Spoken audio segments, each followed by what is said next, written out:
Hello everyone. आज मैं model test series MSc AG entrance exam UP CATET mainly UP CATET के लिए ले आया हूँ। और इसमें हमारे 200 क्वेश्चन है और 200 क्वेश्चन वो हैं जो लगभग कई एग्जाम में पूछे जा चुके हैं।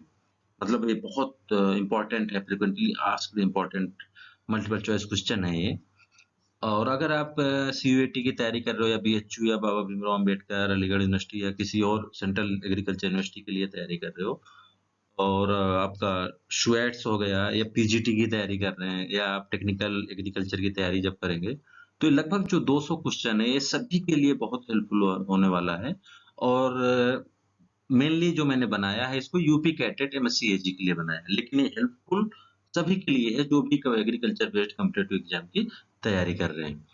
तो मैं यूपी कैटेट की जो बच्चे तैयारी कर रहे हैं, जो छात्र-छात्राएँ तैयारी कर रहे हैं, उनके लिए बताना चाहूँगा कि आपके इसमें 200 क्वेश्चन होता है, जिसमें 25 क्वेश्चन आपका जनरल अवेयरनेस से होता है, बाकी 175 क्वेश्चन आपका एग्रीकल्चर से होता है। उसमें 10-12 सब्जेक्ट्स जो होते हैं, उनसे वो कवर किए हुए रहते हैं, जिसमें हॉर्टिकल्चर, एग्रोनॉमी से ज़्यादा क्वेश्चन पूछे जाते हैं, बाकी सबसे 9-9, 10-10 क्वेश्चन पूछे जाते हैं।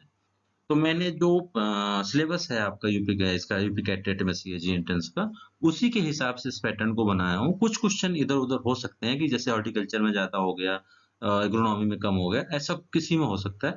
लेकिन सारे सब्जेक्ट कवर करने की कोशिश की गई है, पैटर्न वही फॉलो किया गया है, जो आपका यूपी कैटेट में एमएससी एजी एंट्रेंस टेस्ट के लिए आता है। अब अब जब आप आगे बढ़ेंगे, सॉल्व करेंगे, सॉल्व करने के बाद मैंने आंसर भी कोई हमने एक्सप्लेनेशन नहीं दिया यहाँ पर। यहाँ पर सिर्फ आपका ये टेस्ट सीरीज है। इसके बाद आपकी हो सकती है कि जो आपका 25 मई या जो 28 मई के आसपास जो टेस्ट है, उसके पहले एक और टेस्ट मैं करूँ। तो आप यहाँ पर अपना लेवल चेक कर सकते हैं। अपना लेवल चेक करने का मतलब कि देख सकते हैं कि 200 क्वेश्चन में आप कितने क्वेश्चन सॉल्व कर पा रहे हैं।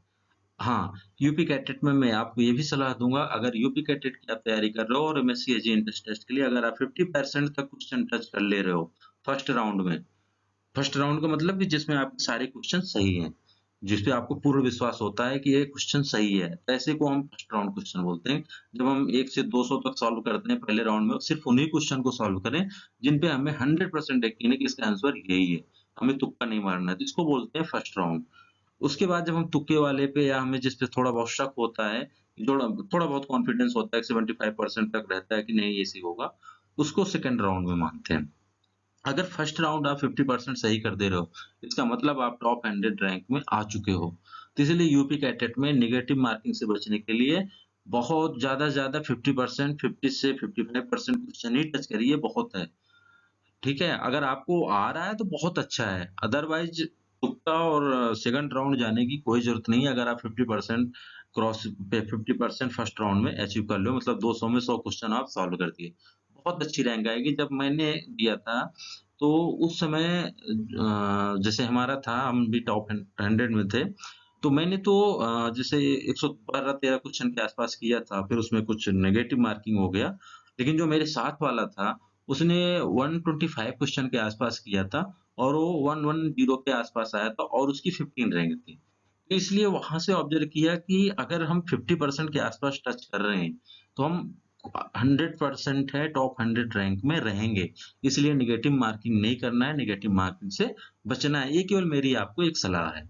तो यहाँ पर आप जो 200 क्वेश्चन है, इसमें आप सॉल्व करिए और आप अपना लेवल चेक करिए कि कितना है और लास्ट में जो लास्ट स्लाइड है, वहाँ पर मैं इसका आंसर दिया हुआ हूँ। आप अपने साथ एक रफ पेज, ब्लैंक पेज रख लीजिए और एक पेन ले लीजिए। ब्लैंक पेज 1-2 रखिएगा, क्योंकि आपको 200 क्वेश्चन के आंसर लिखने हैं और फिर उनसे आपको जो लास्ट में आंसर शीट है, मैं आंसर दिया हूँ मैं, उनसे मिलान करना है। मिलान करने का मतलब ये है कि आप जो करेक्ट है, करेक्ट आंसर, जो गलत है, गलत आंसर, और प्रत्येक करेक्ट आंसर के आप 1 मार्क्स लीजिए और रॉन्ग आंसर के 0.3 मार्क्स काटते हुए चले जाइए। तो उसके बाद जो आपका आएगा टोटल मार्क्स, उसको आप देखिए फिर वो कितने परसेंट बन रहा है। तो आपको ये चीज़ खुद करनी है, स्वतः करनी है, और जहाँ पर भी आपको डाउट हो, इस क्वेश्चन में ऐसा होना चाहिए या ये क्वेश्चन गलत है, आप कमेंट करके हम लोग उसको डिस्कस कर सकते हैं। तो चलिए शुरू करते हैं। पहला क्वेश्चन है हमारा, nature of Himalayan river is. जो हिमालय से बहने वाली नदियाँ होती हैं, उनका प्रकृति क्या होता है? वो चौमासी होती हैं या छमासी होती हैं या 6 महीने तक बहती हैं या 12 मासी होती है, साल भर बहती रहती हैं, नन ऑफ द एबव। अब आपको ये चीज बतानी है, और इसी से बनने वाला क्वेश्चन ये हो जाता है कि हिमालय रिवर अगर इस तरह है, तो जो पश्चिमी घाट या जो आपकी नर्मदा या जो ये सारी नदियां निकलती हैं, इनकी प्रकृति क्या होती है, ये भी आपको जानना बहुत जरूरी है। दूसरा क्वेश्चन लखनऊ पैक्ट, जो हमारी भी शुरू के क्वेश्चन है, जनरल अवेयरनेस के क्वेश्चन है, जिसमें हमने एप्टीट्यूड के भी एक दो क्वेश्चन डाले हैं। Lucknow pact, agreement between Indian National Congress and All India Muslim League, ये कब, ये लखनऊ पैक्ट जो समझौता हुआ था, ये कब हुआ था इंडियन नेशनल कांग्रेस और ऑल इंडिया मुस्लिम लीग के बीच में? आपको उसको समय और मंथ और ईयर बताना है। Which is the state tree of Uttar Pradesh, Uttar Pradesh का राजकीय वृक्ष कौन है, इसको आपको बताना है। Which is the state flower of you, उत्तर प्रदेश का राजकीय पुष्प क्या है, अब इसको बताना है, आपको टिक करना है, आपको अपने उस पे नोट करना है। Which who has participated in all 3 round table conference और गोलमेज सम्मेलन, 3 गोलमेज सम्मेलन हुए थे। अब उसमें बताना है कि ऐसे में इनमें से कौन है ये कि जो उन्होंने तीनों गोलमेज सम्मेलन में पार्टिसिपेट किया। मधुबनी आर्ट बहुत फेमस आर्ट है, इसकी हमारी प्रधानमंत्री मोदी ने भी कई बार इसकी चर्चा कर चुके हैं, और कई बार हम लोग भी सोशल मीडिया ऐप से इस चीज की सराहना देख चुके हैं। Madhubani art is belong to which state, अब आपको स्टेट से बताना है कि राज्य बताना है किस राज्य में मधुबनी आर्ट बहुत फेमस है। Which leader has demanded home rule from British empire, अब किस लीडर ने ब्रिटिश जो साम्राज्य था 1947 से पहले, कि किस कौन से लीडर ऐसे थे जिन्होंने होम रूल की मांग की थी, आपको उस नेता का नाम बताना है। विच movement prepared background for the Indian freedom, इसमें थोड़ा ये क्वेश्चन कंफ्यूजिंग टाइप का है, इसमें कहीं कहीं ये भी आ जाता है क्वाइट इंडिया मूवमेंट और नॉन कोऑपरेशन मूवमेंट, या जो हमारे चारों हैं, इन चारों में भी देखो सबका अपना अपना रोल है, लेकिन ये जो क्वेश्चन है इसमें किसका सबसे ज्यादा रोल है कि जो इंडिया को फ्रीडम दिलाने दिलाने में, कि वहां पर एक बेस बन गया था कि अब भारत को वो मिल के रहेगा आजादी। तो यहाँ पर आपको बताना है कि कौन सा फ्रीडम सबसे मजबूत बैकग्राउंड सेटअप किया था इंडियन फ्रीडम के लिए। If dear can be written as FGCT, then in the same code language how will write read, अब जैसे अगर डियर को हम FGCT लिख रहे हैं तो रीड को क्या लिखेंगे, ये आपका एप्टीट्यूड का क्वेश्चन है, आप इसे पेज पे सॉल्व करके इसका आंसर आप बताइए। Which number is not related with following series, ये भी एप्टीट्यूड का क्वेश्चन है। How will write 6 PM according to railway time table, railway station पर जब हम जाते हैं तो वहां पर जो टाइम का पैटर्न होता है उसके हिसाब से अगर शाम के 6 बज रहे हैं या 6 PM है, तो उसको हम, अब तो लगभग में बता ही दिया, 6 PM है तो उसको हम क्या लिखेंगे, वहां की इनकी घड़ी में 6 PM पे क्या बज रहा होगा। Choose the first word according to dictionary, dictionary के अनुसार पहला शब्द बताइए, इसमें जितने भी heredity, hesitate, hedge and heavy में पहला शब्द, अगर ये चारों शब्द आपको दे दिए गए, अगर इनमें से ढूंढना हो तो सबसे पहले आपको कौन शब्द मिलेगा, आपको ये चीज बताना है। कोरोना, डिजीज, सॉल्ट, फिर उसके बाद क्या होगा, कोरोना डिजीज है तो सॉल्ट किससे कोरिलेट करेगा। Who are the first and last Indian governor general, first and last Indian governor general जब आजादी के पहले और आजादी के समय, आपको उनका नाम बताना है कि जिसको हम first and last Indian governor general बोलते हैं। ठीक। Who among the following is called the father of Indian DNA fingerprinting technique, भारतीय डीएनए फिंगर प्रिंटिंग का जनक किसे बोला जाता है, बहुत फेमस है, आपको ये बताते चलो, अभी 4-5 साल ही हुए उनको डेथ हुए, बहुत फेमस साइंटिस्ट थे। Present agriculture minister of Uttar Pradesh government, वर्तमान में उत्तर प्रदेश सरकार में कृषि मंत्री कौन है, उनका नाम बताना है। Uttar Pradesh is the leading producer of, Uttar Pradesh किन किन में किन किन का अग्रणी राज्य है उत्पादन करने में, मिल्क का या गार्डन पी का या पोटैटो का या इन सभी का, वो उसका आंसर आपको देना है। उत्तर प्रदेश दिवस is celebrated in every year, Uttar Pradesh दिवस साल में किस तारीख को मनाया जाता है, उसको आप बताना है। और 2017 के बाद से इस पे बहुत ज्यादा फोकस किया गया उत्तर प्रदेश दिवस मनाने पे। In Uttar Pradesh total member of legislative assembly, कितने लेजिस्लेटिव असेंबली उत्तर प्रदेश सरकार में है, उसको बताना है आपको। Which district of UP has boundaries with 4 state, Uttar Pradesh की कौन सा जिला 4 स्टेट के साथ बाउंड्री रखता है, उसका नाम बताना है। Which of the following city is not situated on the right bank of the Ganga river. Ganga river के दाहिने किनारे पर कौन सा शहर स्थित नहीं है? केवल वही एक शहर है कि जो दाहिने किनारे पर नहीं है, बाकी सारे शहर गंगा के बाएं किनारे पर स्थित है। अब आपको नाम बताना है। Total agro climatic zone in Uttar Pradesh. Uttar प्रदेश में कितने एग्रो क्लाइमेटिक जोन है? 7, 8, 9, 10, वो आपको बताने हैं। Longest canal system in Uttar Pradesh is, जो कैनाल सिस्टम है उत्तर प्रदेश में सबसे बड़ी कौन सी है, उसका नाम बताना है। Which of the following district doesn't share boundary with Nepal? निम्न मतलब उत्तर प्रदेश का निम्नलिखित में से कौन सा शहर नेपाल के साथ बाउंड्री शेयर नहीं करता? Uttar Pradesh council of agriculture research associated at, जिसको हम उपकार भी बोलते हैं शॉर्ट में, कि ये कहाँ पर स्थित है? In which soil group drainage facility specially required, कि सॉइल ग्रुप जितने प्रकार के सॉइल होते हैं भारत में, उसमें किस सॉइल में बहुत ज्यादा ड्रेनेज फैसिलिटी की रिक्वायर होती है? स्कीम मेरा गांव मेरा गौरव किसके द्वारा ये लॉन्च किया गया? मेरा गांव मेरा गौरव होम मिनिस्ट्री द्वारा, या ministry of science and technology के माध्यम से, या आईसीआर के माध्यम से, या वर्ल्ड बैंक इसको भारत में लॉन्च किया? आपको इसका आंसर बताना। Father of golden revolution in India. Golden revolution का जनक किसे कहा जाता है? क्रोमोजोम नंबर ऑफ मेज इज, क्रोमोजोम मेज का क्रोमोजोम नंबर कितना होता है, आपको ये बताना है। Pure line theory was given bye, pure line theory, और आपने एक हार्डी वाइनबर्ग लॉ भी पढ़ा होगा, जो कि हम जब सिलेक्शन कर रहे होते हैं तो उसमें ये आता है। अब आपको बताना है प्योर लाइन थ्योरी दिया किसने था। World first super rice variety for saline and alkaline soil cultivation. अब सलाइन और एल्कलाइन सॉइल के लिए राइस की पहली सुपर राइस वेराइटी कौन सी है, उसका नाम बताना आपको। वर्ल्ड फूड डे कब मनाया जाता है? किस महीने, मतलब महीने में और तारीख में मनाया जाता है? PGR commercially used for flower and fruit setting in tomato and chilli. कौन सा हार्मोन है जो टमाटर और चिली में कॉमनली मोस्टली सबसे ज्यादा फ्लावर्स या फ्रूट सेटिंग के लिए यूज किया जाता है, और उस हार्मोन को फ्रूट सेटिंग हार्मोन भी बोलते हैं? फ्रूट क्रैकिंग इन लीची इज ड्यू टू, लीची में जो फ्रूट क्रैकिंग होता है वो किसकी वजह से होता है? इंसेक्ट के कारण, बैक्टीरिया के कारण, फंगस के कारण, या फिजियोलॉजिकल डिसऑर्डर होता है? आपको आंसर बताना है। Which of the following PGR is used commercially to increase the berry size in grep.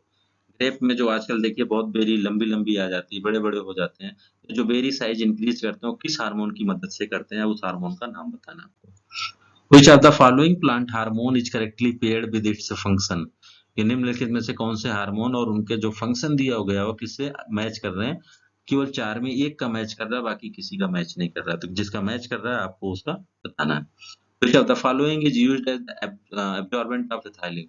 जब हम पैकेजिंग करते हैं, किसी प्रोडक्ट की शेल्फ लाइफ इंक्रीज करना होता है, तो उस पैकेजिंग मटेरियल पे इथाइलिन एब्जॉर्बेंट को हम यूज करते हैं, क्योंकि इथाइलिन फिजियोलॉजिकल रिस्पिरेशन का photosynthesis, sorry respiration and transpiration, ethylene production जिसको हम रिपेनिंग बोल सकते हैं, और आपका माइक्रोबियल अटैक, ये मैकेनिकल लॉसेस, ये कुछ कारण होते हैं कि जो पोस्ट हार्वेस्ट के बाद हमारे प्रोडक्ट की लाइफ जो होती है कम होती चली जाती है।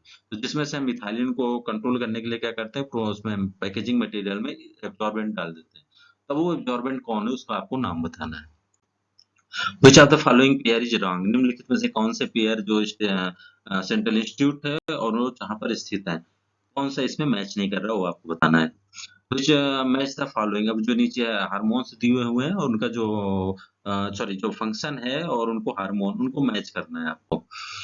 इसमें आपका ग्रोथ कर्व, आपने ग्रोथ एंड डेवलपमेंट में ग्रोथ कर्व पढ़ा होगा, इसको आपको मैच करना है।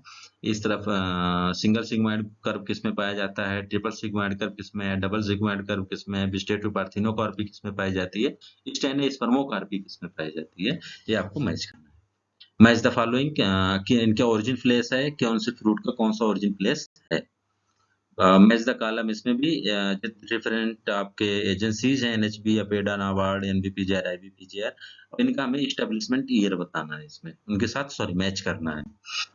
Which of the following is the ultra dwarfing root stock of apple? Apple में तीन बहुत पूछे जाते हैं, डॉर्फ, मोस्ट डॉर्फ और अल्ट्रा डॉर्फ। तो आपको इसमें बताना है कि अल्ट्रा डॉर्फ रूट स्टॉक कौन सा है। इंडियन इंस्टीट्यूट ऑफ हॉर्टिकल्चर, भारतीय बागवानी शोध संस्थान कहाँ स्थित है? आपको उस शहर का नाम बताना है। Which of the following vegetable belong to cole group? ये वेजिटेबल्स होते हैं जो कि कोल ग्रुप से बिलोंग करते हैं, और वो उसमें कौन कौन सा वेजिटेबल है उसका नाम बताना है। Flame of the forest is popularly known as, flame of the forest एक फ्लावर होता है आपका, जो होते हैं उनको जो मतलब वो ज्यादा डिटेल में नहीं जाऊंगा, नहीं आपको आंसर पता चल जाएगा कि निम्नलिखित में से किसको हम फ्लेम ऑफ द फॉरेस्ट बोलते हैं। विच of the following magazine of horticulture is published by the ICR. ICR से हॉर्टिकल्चर से रिलेटेड कौन सी मैगजीन पब्लिश होती है, आपको उसका नाम बताना है। रोज इज कमर्शियली प्रोपेगेटेड, रोज को जो हम व्यावसायिक रूप से प्रवर्धन करते हैं वो किस विधि से करते हैं, नर्सिंग से करते हैं, टंग से, सील्ड से, या एयर से। विच of the following variety of potato is most suitable for making chips. निम्नलिखित में से कौन सी वैरायटी चिप्स के लिए सबसे अच्छी होती है। अभी बहुत सारी वैरायटियां रिलीज हो चुकी हैं। कुफरी फ्रायोम अभी रिसेंटली रिलीज हुए, जो फ्रेंच फ्राई और चिप्स के लिए बहुत फेमस है। और भी वैरायटियां रिलीज हुई हैं, बायो फोर्टिफाइड वैरायटी रिलीज हुई है, एंथोसाइनिन रिच वैरायटी रिलीज हुई है, ड्रॉट टॉलरेंट वैरायटी रिलीज हुई है। तो पोटैटो की जो इम्पोर्टेंट वैरायटी है, इस पर मैंने एक प्रेजेंटेशन बनाया हुआ है, आप मेरे इस पे चैनल पर जाकर उसे देख सकते हैं। रिसेंटली रिलीज वैरायटी जितनी की भी क्रॉप की वेजिटेबल में है, सभी पे बनाया हुआ है मैंने। प्राइड ऑफ इंडिया का बॉटेनिकल नेम क्या है, आपको वो बताना है।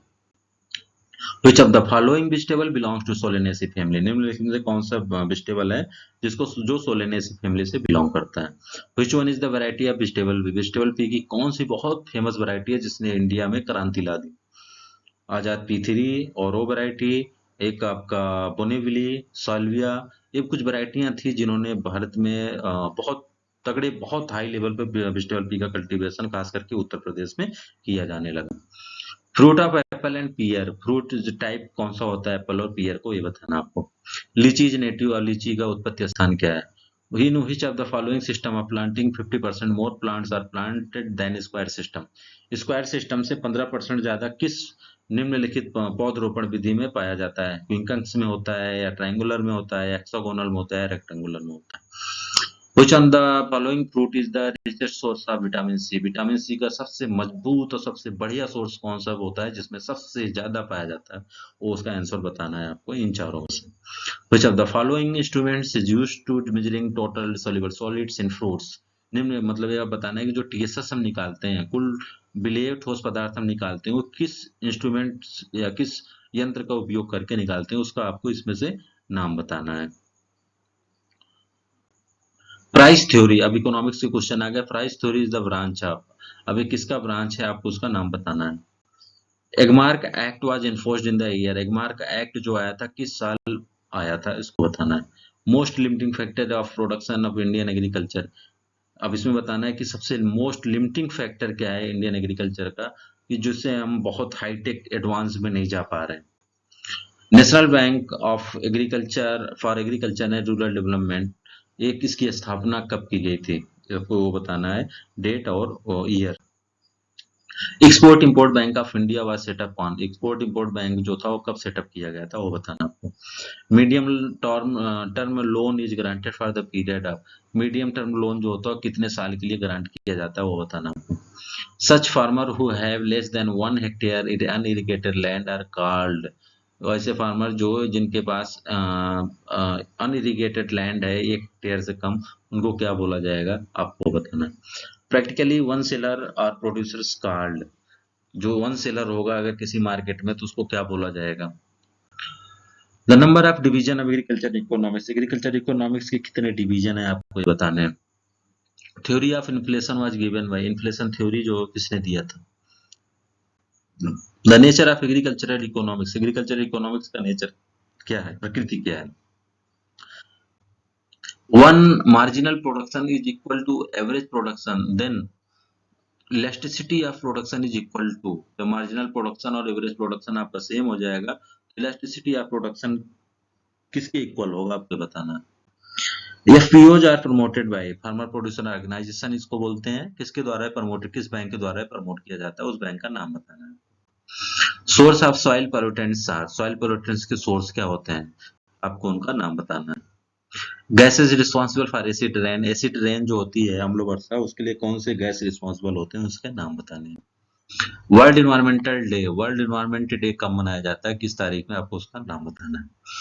Which atmospheric layer influences earth climate, कौन सी एटमॉस्फेरिक लेयर जो होती है हमारे पृथ्वी पर जो क्लाइमेटिक कंडीशन है उसको प्रभावित करती है, इन्फ्लुएंस करती हैं, आपको उसका नाम बताना है। कई स्फीयर पाई जाती हैं, आपकी कई लेयर पाई जाती हैं, उस लेयर में कौन सा लेयर है।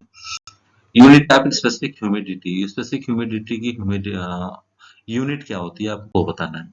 Most commonly used mineral as disinfectant in water purification as, आपको ये इसका नाम बताना है कि कौन सा मिनरल है जो वाटर प्यूरिफिकेशन में एज ए डिसइंफेक्टेंट यूज किया जाता है। फॉरेस्ट कंजर्वेशन एक्ट कब आया था। टी&बी system, training and visit system is associated with किस साइंटिस्ट महोदय के साथ है सिस्टम, जिन्होंने इसको बनाया, जिन्होंने इसका रूपरेखा तैयार किया, उनका नाम बताना है। Three tier Panchayati Raj first came in which state, three tier जो पंचायती राज सिस्टम था वो किस स्टेट में आया सबसे पहले। लैब टू लैंड प्रोग्राम कब स्टार्ट हुआ। आईएडीपी स्टैंड फॉर, आईएडीपी का पूरा नाम बताना आपको, जिन्होंने हमारे यहाँ ग्रीन रेवोल्यूशन में इन्होंने भी आईएडीपी हायर वैरायटी डेवलपमेंट प्रोग्राम, इन कई स्कीम्स थे जिन्होंने बहुत अच्छा रोल किया था ग्रीन रेवोल्यूशन लाने में भारत में फूड सिक्योरिटी पर। एक्सटेंशन टीचिंग इज, एक्सटेंशन जो टीचिंग होती है वो वर्टिकल हॉरिजॉन्टल बोथ या इसमें से कोई नहीं। First KVK in India was established eight, बहुत इंपॉर्टेंट क्वेश्चन है आजकल, तो बहुत आप कमेंट करके बताना है कि नंबर ऑफ केवीके जब कितने हो गए इंडिया में। फर्स्ट केवीके इन इंडिया में कितने हैं। मजदूर मंजलिस एसोसिएटेड विद, जो मजदूर मंजलिस योजना थी इसको किसने डेवलप किया, किसने इसका रूपरेखा तैयार किया। At present the farming system of India is become, और जो हमारा फार्मिंग सिस्टम है आजकल भारत का वो कैसा हो गया है। पहले हम सिर्फ फूड सिक्योरिटी पर्पज के लिए खुद उगाते थे, खुद खाते थे, अपना जीवन रेखा जीवन चलाते थे। आजकल का जो पैटर्न है वो कैसा चेंज हो गया आपको बताना है। एक्सपोर्ट ओरिएंटेड है, टेक्नोलॉजी ओरिएंटेड है, या मार्केट ओरिएंटेड है, या केवल डोमेस्टिक नीड ओरिएंटेड है, आपको इसका नाम बताना है। द मेन पर्पज ऑफ टी&बी program, training and visit program का मेन पर्पज क्या है आपको। Extension in the long means change in, इसका आपको बताना है कि इसका नॉलेज, स्किल, एटीट्यूड या सभी जितने चीज होती हैं इनको सुधारने के लिए जो हम जो प्रसार शिक्षा है इसका जो उपयोग करते हैं, दूरस्थ इसका प्रभाव हम जो चेक करते हैं उसको आप बताना है आपको। नेशनल डेयरी एनडीआरआई कहाँ पर है। Hormone for milk secretion, milk secretion के लिए कौन सा हार्मोन रिस्पॉन्सिबल होता है। Most popular poultry in USA, USA का सबसे बहुत पॉपुलर आपको पोल्ट्री का नाम बताना है इसमें। चलो मैं इसमें से एक हटा दे रहा हूँ, कड़कनाथ जो हमारे मध्य प्रदेश छत्तीसगढ़ का है, बहुत फेमस मुर्गा है। अब इसी तरह से आपको यूएसए का बताना है। Solid net fat, NSF content of told milk is, toned milk में कितना सॉलिड नेट फैट कंटेंट पाया जाता है। Flavouring compound of butter is, butter का जो फ्लेवरिंग कंपाउंड होता है वो क्या होता है उसका नाम बताना है। Enzyme coagulated milk product is, जो आपका coagulated milk product, enzyme coagulated milk product है वो कौन सा है उसका नाम बताना है।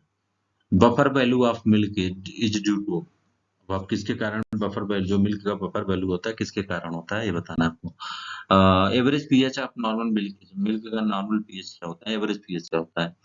रिंग वार्म में डिजीज होती है वो किसके कारण होती है उसका नाम बताना है आपको। बैक्टीरिया है, फंगस है, एल्गी है, virus. Incubation period in chicken is due to, 11 दिन होता है, 21 दिन होता है, 24 दिन होता है, 28 दिन होता है। White alkali soils are acid soil, saline soil, saline sodic soils या sodic soil. Humus fraction lightest in colour is, आपको इसका आंसर बताना है।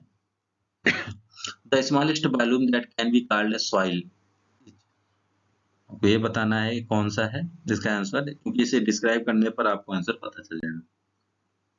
PH of soil solution determines, जो सॉइल सॉल्यूशन का पीएच होता है वो क्या डिटरमाइन करता है आपको ये बताना है। जो भी ऑप्शन है हमारे पास। पेडोटर्बेशन इज द प्रोसेस ऑफ, इसका आंसर बताना है आपको। जो पेडोटर्बेशन होता है उसका प्रोसेस क्या होता है, उसका क्यों करते हैं, कैसे करते हैं। Which soil order have highest area in India, India ही नहीं पूरे वर्ल्ड में जो ये है, जो सॉइल ऑर्डर है पूरे वर्ल्ड में सबसे ज्यादा है। उसके बाद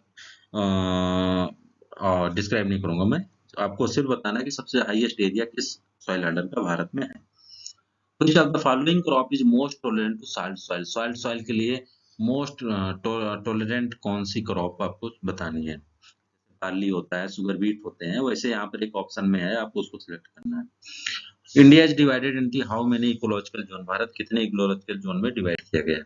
विच crop is more tolerant to salinity, salinity के लिए जो को भी एक क्वेश्चन पीछे भी था, यहाँ पर भी आपको बताना है कौन सी क्रॉप है जो सैलिनिटी की सैल्ट टॉलरेंट होती है, आंवला भी होता है आपका।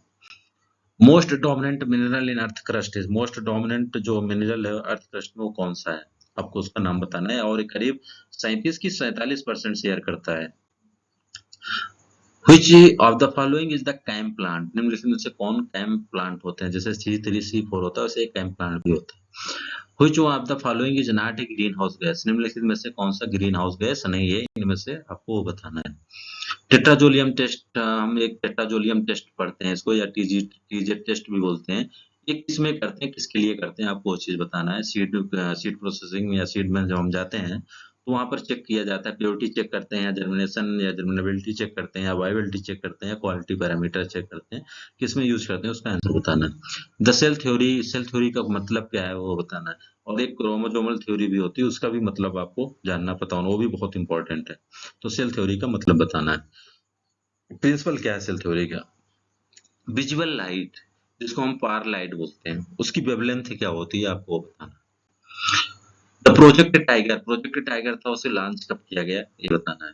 The function of cell wall का फंक्शन क्या होता है आपको वो बताना है।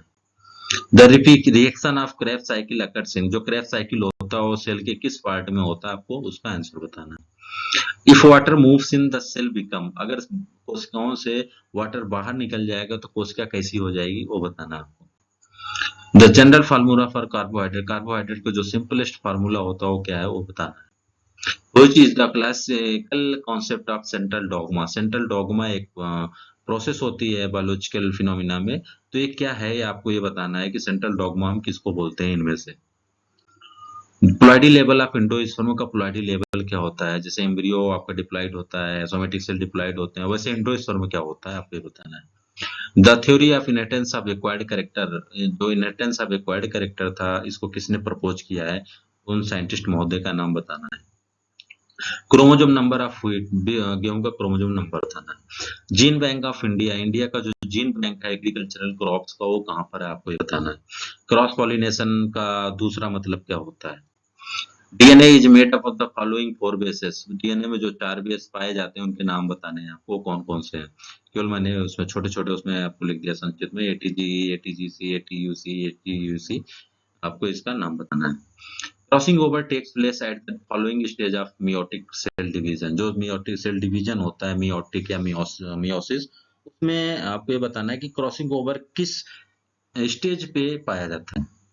कैरोलस लीनियस महोदय हैं कि बहुत इंपॉर्टेंट है, जैसे ग्रेगर जॉन मेंडल है, तो वैसे ही कैरोलस लीनियस अपने आप में बहुत कारण है कि आजकल हम बहुत सारी चीजों को आइडेंटिफाई या इन चीजों को जान पा रहे हैं। तो आपको ये बताना है कि ये किससे संबंधित है, इन्होंने क्या हमें दिया था, हमें ये चीज जानना है कि किसका हम इन्हें फादर बोलते हैं, और जो भी दिया कॉन्सेप्ट अब आपको बताना है कैरोलस लीनियस किससे रिलेटेड है। अब pollen grain actually, pollen grain actually में होता क्या है, इन चारों ऑप्शन में आपको वो बताना है। मीन, मोड एंड मीडियन किस डिस्ट्रीब्यूशन से संबंधित होते हैं आपको ये बताना है। Student T test was proposed by, student T test किसने दिया। Average plant height can be calculated by, ये जो एवरेज अगर किसी हमें कई पौधों का प्लांट हाइट दिया हुआ तो हम किस सेंट्रल टेंडेंसी मेथड से उसको हम नापेंगे आपको ये बताना है। The value of correlation coefficient, correlation coefficient की जो लिमिट होती है, वैल्यू होती है, वो कितने के बीच में रहनी चाहिए आपको ये बताना है। बहुत इंपॉर्टेंट क्वेश्चन है, बहुत, लगभग आपको समझ लो कि अगर स्टैटिस्टिक्स से क्वेश्चन आना है 10 क्वेश्चन है, ये वाला क्वेश्चन तो फिक्स है। Which one of the following is not the measure of central tendency, central tendency का measure कौन सा नहीं है इनमें से ये बताना आपको। The least degree of freedom for error in ANOVA, ANOVA में जो error की डिग्री ऑफ फ्रीडम होनी चाहिए वो कम से कम कितनी होनी चाहिए, बहुत इंपॉर्टेंट है। चाहे आरबीडी हो, चाहे एलएसडी हो, फैक्टोरियल हो, स्प्लिट हो, कोई भी ऑगमेंटेड हो, कोई भी हो, उसमें जो एरर की डिग्री ऑफ फ्रीडम होनी चाहिए इतने से कम नहीं होनी चाहिए इनोवा टेबल में। अब वो बताना है कितने अंक से, कितने मतलब से कम नहीं होनी, लीस्ट डिग्री ऑफ फ्रीडम कितना होना चाहिए। If the fertility variation in field is in one direction, the suitable experimental design, अगर fertility variation one direction में है, आपका वेरिएशन या जो भी पाई जा रही है, तो अब हम कौन सा डिजाइन यूज करेंगे। अगर 2 डायरेक्शन में हो गई तो कौन सा यूज करेंगे, कमेंट करके बताइए। The degree of freedom for error in RBD with 8 treatment and 4 application, अगर हमारे पास 8 ट्रीटमेंट है और 4 एप्लीकेशन है तो डिग्री ऑफ फ्रीडम एरर के लिए डिग्री ऑफ फ्रीडम कितना होगा, आप इसे कैलकुलेट करके बताइए। CRD is used when the experimental material. अब आपको बताना है कि किस एक्सपेरिमेंटल मटेरियल में कैसे, कहाँ, किस स्थिति में हम सीआरडी यूज करते हैं, किस स्थिति में आरबीडी यूज करते हैं, और कहाँ पर एलएसडी यूज करते हैं, कहाँ पर ऑगमेंटेड यूज करते हैं, कहाँ पर स्प्लिट यूज करते हैं, कहाँ पर फैक्टोरियल यूज करते हैं। ये बहुत इंपॉर्टेंट होते हैं, कई बार पूछ भी लिए जाते हैं, इसलिए इन सभी को अच्छे से देख लेना, और इनका एनोवा कैसे बनता है ये भी देख लेना। द रिग्रेशन कोफिशिएंट, इसकी जो रिग्रेशन का अभी तक कोरिलेशन कोफिशिएंट था, अब रिग्रेशन कोफिशिएंट की लिमिट बतानी है आपको। बॉडियस मिक्सचर किसने डेवलप किया था, उन साइंटिस्ट महोदय का नाम बताना है। Who gave the term pasteurization, pasteurization term किसने दिया था। Red rot in sugar cane, red rot sugar cane का सबसे मोस्ट अफेक्टेड डिजीज होता है, वो किसके कारण होता है आपको बताना। Fungal reproductive cells are known है, जो फंगल रिप्रोडक्टिव सेल्स होता है उसको हम किस नाम से जानते हैं, ये बताना आपको। The most destructive disease of sugar cane, sugar cane का सबसे मोस्ट डिस्ट्रक्टिव डिजीज और मोस्ट डिस्ट्रक्टिव इंसेक्ट पेस्ट का नाम बताइएगा आप। डिस्ट्रक्टिव डिजीज शायद मैंने अभी पीछे जस्ट चर्चा कर दिया, आप यहाँ पर करेक्ट कर लोगे, लेकिन अब आप बताइएगा सबसे खतरनाक इसका जो इंसेक्ट पेस्ट होता है वो कौन है। टुंडू डिजीज, टुंडू डिजीज जो होता है किसके कारण होता है, उसका कॉजल ऑर्गेनिज्म बताना है आपको। पॉडी मिल्ड्यू बहुत खतरनाक बीमारी होती है क्रॉप में, उस क्रॉप का नाम बताना है। ब्लैक टिप मैंगो में होता है, किसके कारण होता है, कारण बताना है आपको। ऊज टेस्ट करते हैं कि एक मतलब कोई भी अगर फंगल है या बैक्टीरियल है या आपका वायरल है, इसको जानने के लिए हम क्या करते हैं कि इन तीनों में से एक को जानने के लिए हम क्या करते हैं, ऊज टेस्ट करते हैं। वो किस में करते हैं ये आपको बताना है। The loose smut of wheat can be controlled by, बहुत इंपॉर्टेंट क्वेश्चन है, बहुत। ये लूज स्मट व्हीट में जो होता है उसको कंट्रोल करने का, और स्मट डिजीज के लिए कौन सा हम फंगिसाइड यूज करते हैं, वो भी बीटावैक्स। बीटावैक्स हमने इसमें ऑप्शन में दिया है, हाँ दिया है, चलो कोई बात नहीं। अब आपको इसमें करना है कि कौन कौन सी मेथड्स हम क्या क्या यूज करते हैं लूज स्मट कंट्रोल के लिए। Light traps are use to control, किसके किसके लिए हम लाइट ट्रैप यूज करते हैं। फेरोमोन ट्रैप के लिए हम जनरली क्या करते हैं, देखो एक विवादित क्वेश्चन है, ठीक, ये विवादित क्वेश्चन है। अब आप इसे, मैं ये विवादित टर्म क्यों यूज कर रहा हूँ, आप कमेंट करके जरूर बताइएगा कि विवादित टर्म हमने यहाँ पर क्यों, विवादित शब्द क्यों यूज कर रहा हूँ। फेरोमोन ट्रैप हम किसके लिए लगाते हैं फील्ड में, फीमेल बग को अट्रैक्ट करने के लिए, मारने के लिए, कैटरपिलर्स को, फीमेल मॉथ्स को, या मेल मॉथ्स को। Which of the following is not used as biopesticide, निम्नलिखित में से कौन से बायोपेस्टिसाइड के लिए नहीं यूज किया, एज ए बायोपेस्टिसाइड नहीं यूज किया जाता, उनके नाम आपको बताने हैं, उनमें टिक करना है कि कौन सा सही है, कौन बायोपेस्टिसाइड नहीं है। Destructive insect and paste act आया था भारत में, ये किस ईयर में आया था आपको ये बताना है, बहुत इंपॉर्टेंट है ये, बहुत ज्यादा इंपॉर्टेंट। ये के हो गया, सीड एक्ट हो गया, सीड रूल हो गया, न्यू सीड पॉलिसी हो गई, कुछ ऐसी चीजें हैं जो आपको याद रखना बहुत जरूरी है। एगमार्क हो गया, नाबार्ड हो गया, ठीक।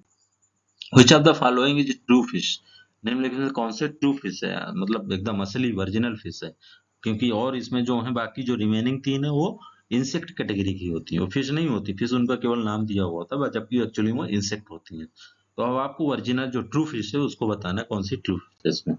जीनस ऑफ मस्टर्ड सफ्लाई, मस्टर्ड सफ्लाई का जीनस क्या होता है, जीनस केवल बताना है आपको।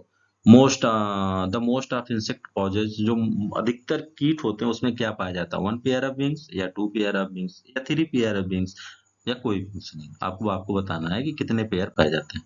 Which animal act as a natural tiller of soil, इसे हम किसानों का मित्र भी बोलते हैं, इसमें से आपको बताना है। Ball warm is a serious paste of, ball warm जो होता है सीरियस पेस्ट किसका हुआ। लेडी बर्ड बिटल, एक ये भी हमारा एक हाँ लाभदायक जो हो, मान सकते हैं हम इसको कि आप बताइए लेडी बर्ड बिटल क्या है, ठीक। एग्रोएस्ट्रोलॉजी की में हम किसका अध्ययन करते हैं, रूट का, क्रॉस का, फ्लावर का, ट्यूबर का, ये बताना आपको।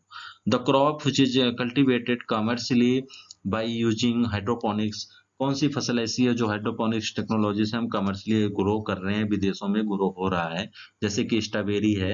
अब इनमें से आपको बताना है कि और कौन, लेट्यूस है, अब इनमें से भी एक है जो कमर्शियली ग्रो की जा रही है। Which food is designated as boneless meat, मतलब किस फूड को हम बोनलेस मीट की संज्ञा भी देते हैं। Tag colour of breeder seed, breeder seed में जितने भी टैग होते हैं उनका कलर, सॉरी जितने भी हमारे सिस्टम है, जनरेशन सिस्टम ऑफ सीड है, ब्रीडर, फाउंडेशन, सर्टिफाइड, ट्रूथफुल, इन चारों का टैग कलर और इन टैग की साइज बहुत इंपॉर्टेंट है। C4 plant produce more biological yield. C4 plant जो होते हैं बायोलॉजिकल यील्ड बहुत पाया जाता है, उनका कारण क्या बताए वो बताना आपको। Following element is most mobile in soil. जितने न्यूट्रिएंट होते हैं, एलिमेंट्स होते हैं, आप उनकी mobility in plants, mobility in soil, इसको भी याद कर लीजिए। इससे भी क्वेश्चन फिक्स है, ये जाने रहिए, ये क्वेश्चन आना ही आना। अगर सॉइल साइंस से 10 क्वेश्चन पूछे जा रहे हैं तो ये वाला क्वेश्चन तो पक्का आएगा, मोबाइल इन सॉइल या mobile in plant. Which among the following is another name of vitamin B12? Vitamin B12 जो होता है उसका दूसरा नाम आपको बताना है। Origin place of soybean, soybean का उत्पत्ति स्थान क्या है? मल्टीपल कोरिलेशन कोएफिशिएंट की लिमिट आपको यहाँ पर बतानी है। पीछे कोरिलेशन कोएफिशिएंट और रिग्रेशन कोएफिशिएंट का पूछा था, अब यहाँ पर मल्टीपल कोरिलेशन कोएफिशिएंट का पूछ लिया। First hybrid of rice was released in, first hybrid जो राइस की फर्स्ट हाइब्रिड है वो किस देश में रिलीज हुई थी? Which crop is recently approved by GAC as GM crop in India? 2017 में उस क्रॉप को अप्रूव करने की बात चली। अभी रिसेंटली भी बहुत बर्निंग टॉपिक था ये, किस क्रॉप से वो रिलेटेड थी आपको ये बताना है। Maximum rainfall in India is due to which monsoon? किस मानसून के कारण बहुत सबसे ज्यादा बरसात भारत में होती है, उस मानसून का नाम बताना है। इन्फ्लोरेंस राइस का इन्फ्लोरेंस पुष्प क्रम क्या है, उसका नाम बताना है। First super aromatic basmati rice, पहला आपको बासमती राइस का सुपर एरोमेटिक बासमती राइस मतलब जो है प्रजाति की नाम बतानी है, जो आईसीएआर से रिलीज है, आईआरआई से रिलीज हुई है। राइस में खैरा डिजीज किसके कारण होता है?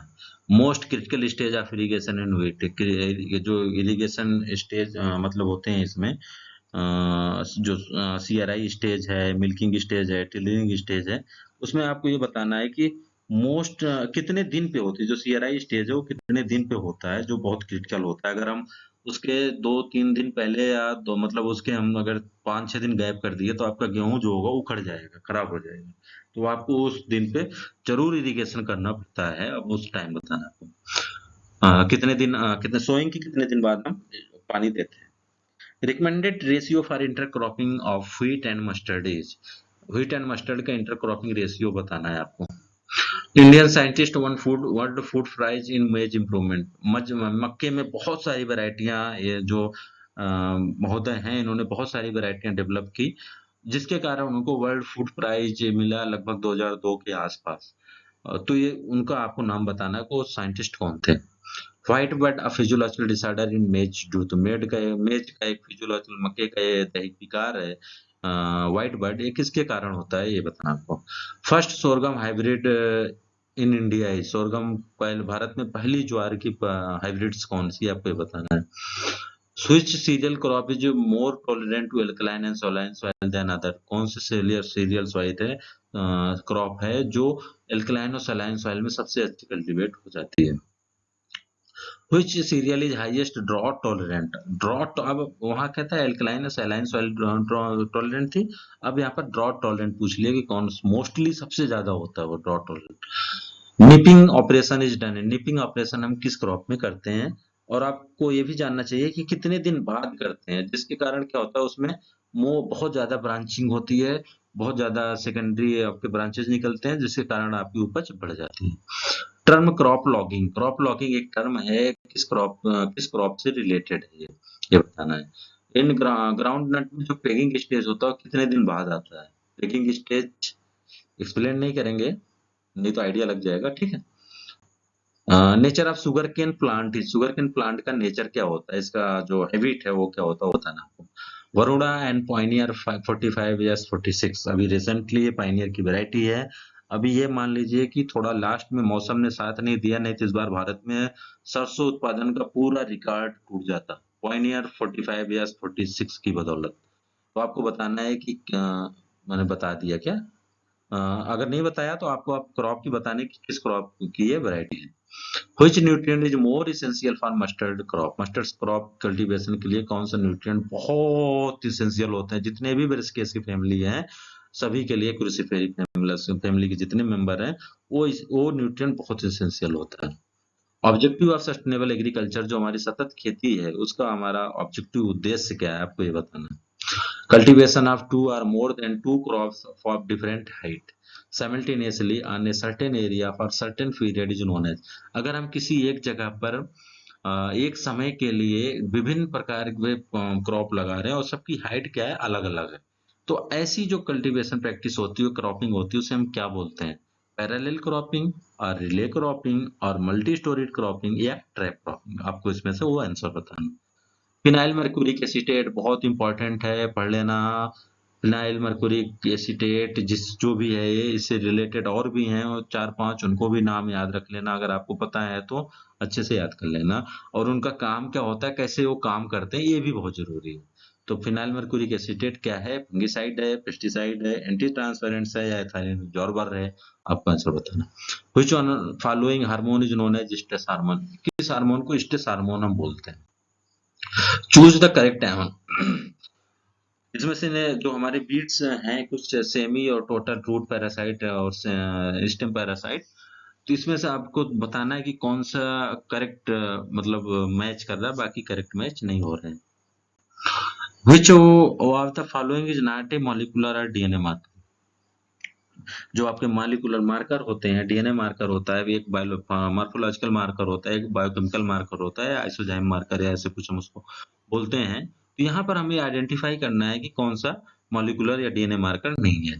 सिंपल सीक्वेंस रिपीट इज है, आपका कैसा मार्कर है ये। Which one of the following is non PCR based marker. अब इसमें निम्न मतलब इसमें है कि कौन से हैं जो नॉन पीसीआर बेस्ड मार्कर है या हाइब्रिडाइजेशन बेस्ड मार्कर है, उसका नाम बताना आपको। Feature of ideal molecular marker, ideal molecular marker जो होते हैं, जो हमें आइडेंटिफाई या जो चीजें बहुत इंपॉर्टेंट होते हैं, उनकी कैरेक्टर क्या होना चाहिए, कैसे होने चाहिए कि एक जनरेशन से दूसरे जनरेशन में आइडियल अपना परफॉर्म देते रहें और थोड़ा स्टेबल रहें, तो उनकी खासियत क्या होनी चाहिए, आपको बताना है इसमें। Which one of the following is hybridization based marker? Hybridization based marker कौन सा है, आपको ये बताना। बहुत इंपॉर्टेंट क्वेश्चन है, ये जाने रहना है। Non PCR based, hybridization based, PCR based, third generation marker किसको बोलते हैं, ये उनके जो मार्कर क्लासिफिकेशन है ये भी बहुत इंपॉर्टेंट है, इसको पढ़ लेना आप अच्छे से। Father of tissue, tissue culture का जनक किसे बोला जाता है। 100% homozygous plants are produced by किस बायोटेक्नोलॉजी के किस मेथड के माध्यम से हम 100% होमोजाइगस प्लांट्स को प्रोड्यूस करते हैं, आपको उसका नाम बताना है। Genetically virus free plants are produced by, virus free plants, अगर हम वायरस फ्री वैरायटी या प्लांट्स डेवलप करना हो तो हम बायोटेक्नोलॉजी के किस मेथड के माध्यम से उसको डेवलप करते हैं, उसका नाम बताना है। पीसीआर जो आपका पॉलीमरेज चेन रिएक्शन है, वो किसने डेवलप किया था, उन साइंटिस्ट का नाम बताना है। फिजिकल मैप, जेनेटिकल मैप तो होते हैं जो हम क्यूटीएल एनालिसिस या इन सारी चीजों में यूज करते हैं। तो इनमें हमें physical location of gene and chromosome, जो फिजिकल मैप यूज करते हैं उसकी किसमें मेजर करते हैं, आपको ये बताना किसमें हम मापते हैं। ये हमारे ये 200 क्वेश्चन है। अब आप अगर इनको अभी तक आपने नहीं देखा, क्योंकि 44 मिनट में 200 क्वेश्चन तो नहीं कवर हो पाएंगे, मैंने बस सिर्फ कोशिश की है कि इसको जल्दी से जल्दी कवर किया जाए, आपको क्वेश्चन का लेवल पता चले कि कैसे कैसे क्या क्वेश्चन आते हैं, इसका मुख्य उद्देश्य यही है। और आपकी तैयारी का लेवल क्या है, अगर आप जैसे आपने फर्स्ट राउंड में आपने जितने किए हैं, या अभी आप आंसर्स पे जाने से पहले एक बार फिर से सारे क्वेश्चंस को रिपीट करते हुए देख लीजिए, फिर आप उनसे आंसर से मिलान कीजिए। तो इससे क्या होगा, अगर आप 50% से ऊपर जा रहे हो तो इसका मतलब आपकी तैयारी अच्छी है, बस थोड़ी बहुत और मेहनत कर दीजिए, आपका बहुत अच्छा रैंक आ जाएगा। अगर आप 50% से थोड़ा नीचे जा रहे हैं तो फिर थोड़ी बहुत आपको भी, जो भी हमारे पास 15 दिन बच रहे हैं, बहुत मेहनत करनी है। और मैं आपको यहाँ एक और सलाह दूंगा कि अगर आप इसी चीज को कंटिन्यू अभी भी 15 दिन बहुत अच्छे से मेहनत कर दो, तो अभी भी आप बहुत अच्छा रैंक ला सकते हो, क्योंकि एग्रीकल्चर में ऐसा कुछ नहीं है। एग्रीकल्चर बहुत अच्छा सब्जेक्ट है, आसान भी नहीं है। जिसको हम जितना आसान समझते हैं, असल में वो इतना ही टफ होता है, ये एक सच्चाई है। तो बस यही है, कंटिन्यू आपको हार्डवर्क करना है, ब्रेक नहीं करना है। जो चीज भी पढ़ रहे हो कंटिन्यूअस पढ़ो। एग्रीकल्चर फिर बहुत मस्त और एकदम मजेदार सब्जेक्ट है, आपको पढ़ने में बहुत आनंद आएगा। तो अभी जो भी आपके 15 दिन है उसको आप अच्छे से यूटिलाइज कीजिए, बहुत अच्छे से तैयारी कीजिए। ये हमारे आंसर्स हैं, आप इन्हें देख सकते हैं। 150, फिर ये आपके 200 तक सारे आंसर जो आपके हैं, आंसर की आपकी दी हुई है। और लास्ट में ये बोलेंगे कि आप इसको प्लीज देखिए और अच्छे इस लेवल को देखिए। एक क्वेश्चन जब इसका एक्सप्लेनेशन, अगर मुझे टाइम लगा तो इन सारे क्वेश्चंस का एक्सप्लेनेशन भी मैं पार्ट वाइज अपलोड करूंगा, तो और आप इसे देखिएगा। तो आपको एक आइडिया लग जाएगा कि कैसा क्या क्वेश्चन आता है और मोस्टली ये जो 200 क्वेश्चन है, फिर मैं फिर से रिपीट कर दूँ, ये वो क्वेश्चन है जो बहुत से एग्ज़ाम में पूछे जा चुके हैं। इसलिए मैं आपके सामने ला रहा हूँ। हो सकता है कि आपके भी एग्ज़ाम में इसमें से 10, 20, 30, 40 या 50, 10, 40, 30, 40 क्वेश्चन फँस जाए क्योंकि एग्रीकल्चर तो बहुत वास्ट सब्जेक्ट है। तो इसलिए आप इसको बहुत अच्छे से देखिएगा और मैच करिएगा। उम्मीद है आपकी तैयारी अच्छी चल रही हो और आपके बहुत-बहुत शुभकामनाएँ और बहुत-बहुत मैं आपका अच्छा एग्ज़ाम जाने के लिए और बहुत अच्छी रैंक लाने के लिए आपको बहुत-बहुत शुभकामनाएँ देता हूँ। बहुत-बहुत धन्यवाद।